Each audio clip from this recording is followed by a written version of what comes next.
C'est la grosse saison pour les jardins. On sort de l'hiver. Oui, c'est l'espoir renaît. Ça y est, l'espoir renaît. On sait qu'on va vers des beaux jours et puis qu'on va voir la végétation, tout le fruit du travail qui a été fait au préalable. Exactement. On en voit la concrétisation. Enfin. Là, c'est magnifique. Oui. Là, et ce parfum qui dégage, là, ah non, moi, l'Auneau, c'est ma vie. C'est ma vie. C'est ma vie. Pour moi, le parc de l'Auneau, cet environnement, c'est un joyau pour moi.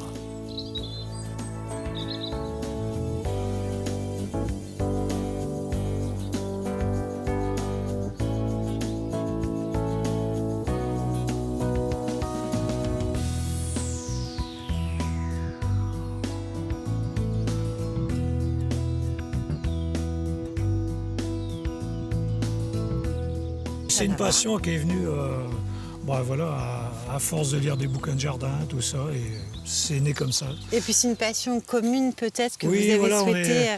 On est passionnés tous les deux au même niveau. Ouais. Hein.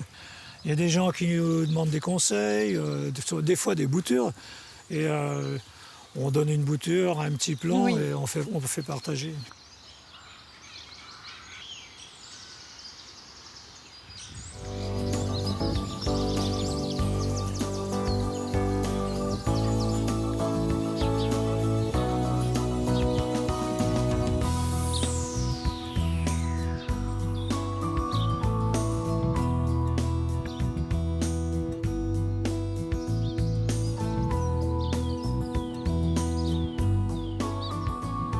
C'est un plaisir d'être dans la nature. Toujours ce souci d'observer, de regarder, de voir. De voir les ragondins qui se baladent, les quelques canards qui arrivent à se balader, les poules d'eau. Alors, ce qui est super, c'est quand il y a tous les jeunes. Ouais. Les petites poules d'eau qui se baladent entre les arômes et tout, qui essayent d'échapper aux quelques brochets qu'il y a encore dans la douve.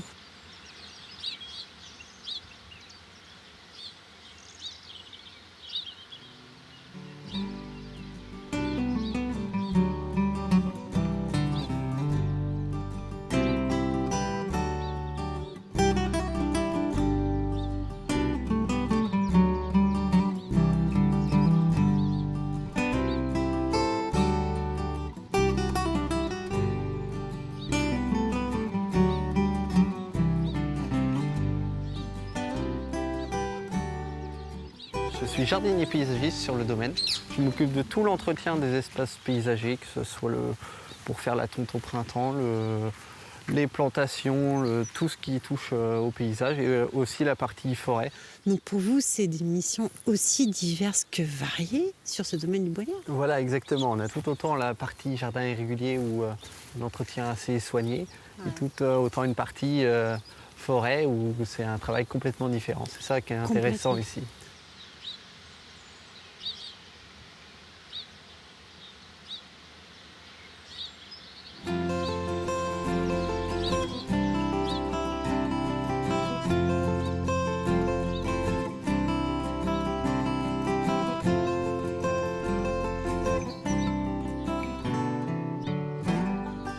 Tout était remarquablement fait. Oui. Bien sûr. C'est vrai qu'on pense qu'à l'époque moderne, on sait tout faire, mais il y avait quand même une intelligence extraordinaire Bien sûr. avant. Là. On utilisait bien le paysage en fait. Tout était conçu autour de Tout ceci. était conçu autour. Et puis la main de l'homme savait modeler le paysage, mais aussi en accord, et non pas contre la nature.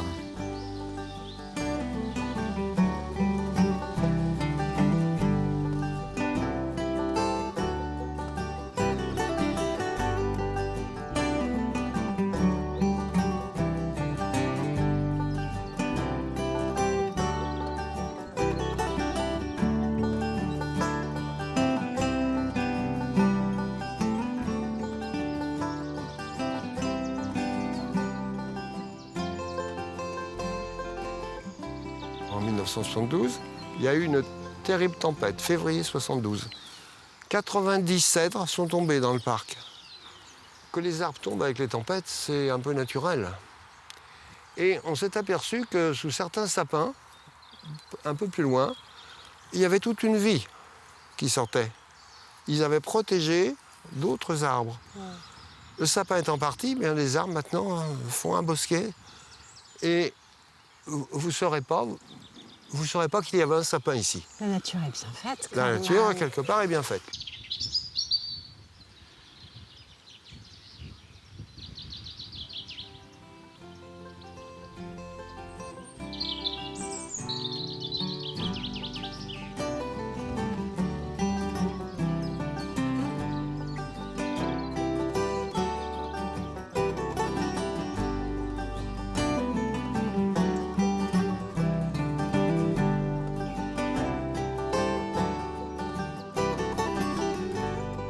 La forêt, c'est vraiment l'espace qui vit toute seule, en fait. Qui se régénère toute seule depuis des millénaires et des centaines de milliers d'années. Et donc, c'est quand même fabuleux de penser qu'il n'y a que la forêt qui fait ça, en fait. Hein. C'est vraiment un cycle naturel qui est très complexe. Bien sûr. Mais qui, naturellement, fonctionne très bien.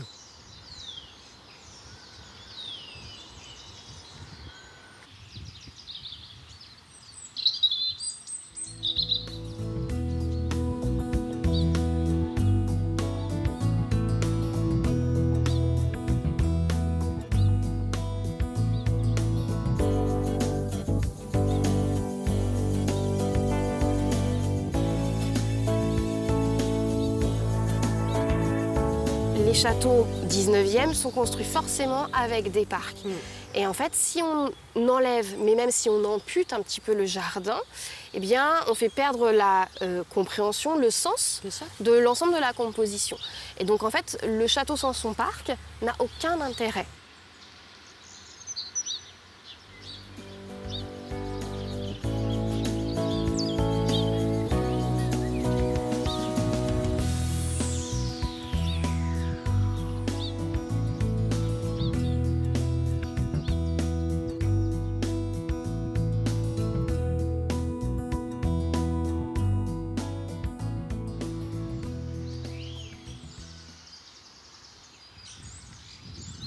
On est à un moment charnière où le jardin, au Moyen-Âge, il est en dehors du château.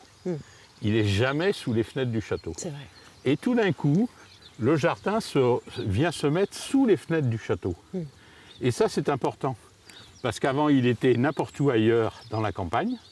Il était clos de murs ou de haies, ou même de canaux. Mais là, ici, tout d'un coup, il vient participer à l'ensemble du paysage autour du château. D'ailleurs, c'est très intéressant parce qu'ici, au Bois-Tissando, on aurait un de ces exemples de ces premiers jardins qui, pour la première fois, en fait, sont conçus en lien direct avec l'architecture. Oui, alors à mon sens, c'est, en Pays de Loire en tous les cas, c'est le plus beau et le meilleur exemple qui existe de ces jardins-là du début du XVIIe.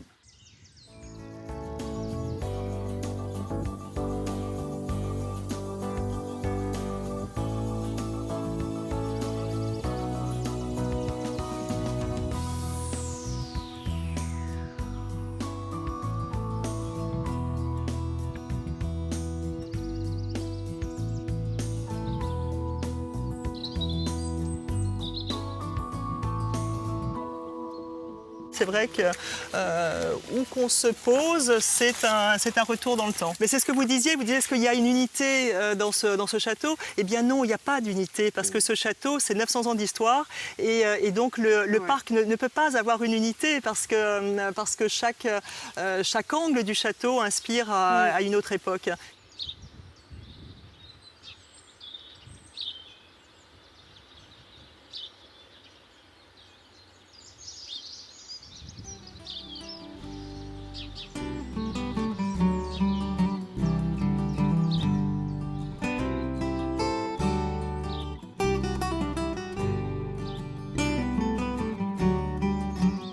Ce que je veux, c'est que les gens, quand ils viennent à la Villa Charlotte, soient replongés dans une histoire qui s'est passée là et qui s'est passée avant tout l'urbanisme récent de la fin du XXe siècle. Je vais replanter des arbres pour oublier cet urbanisme et faire que, là aussi, le visiteur puisse aller à son imagination.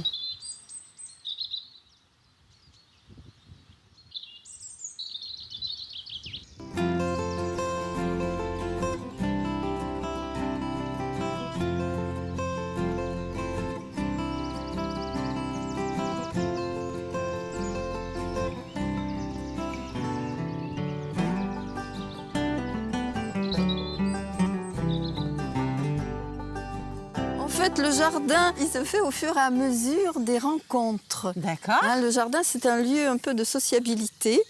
Et donc, il s'est développé au fur et à mesure des rencontres que nous avons faites. On est sur un voyage, en fait, ce jardin du Loriot, au-delà d'être un jardin. C'est aussi une invitation au voyage, au dépaysement.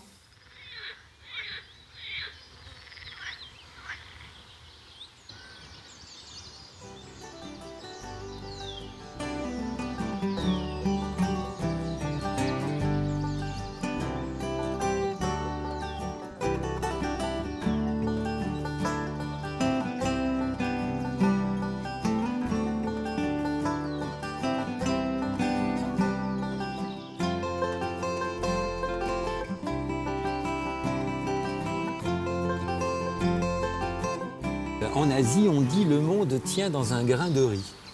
Et c'est exactement ça ici, c'est un grain de riz, c'est tout petit. Pour autant, on a cette... voilà, regardez ici, on ne voit plus la maison. Non. On est au bord de rivière alors qu'on est sur un tout petit jardin. Je vous parlais de jardin à surprise. On fait quelques mètres, on oublie ce qu'il y a derrière et on découvre un seringa en fleurs, un bord de rivière. Voilà. Et tout en sinuosité.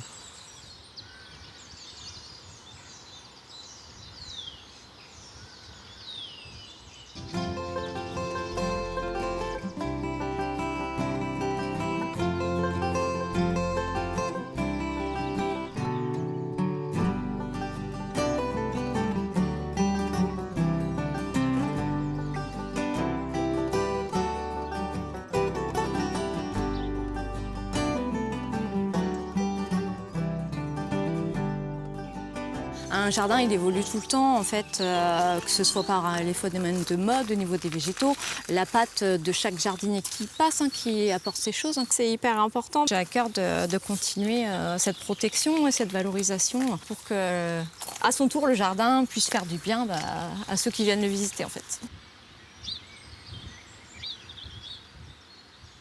Soyons attentifs, c'est bien, ce sont des trésors communs qui doivent impérativement être préservés. En attendant, je vous souhaite de belles balades et à bientôt pour un nouveau Bienvenue au Jardin.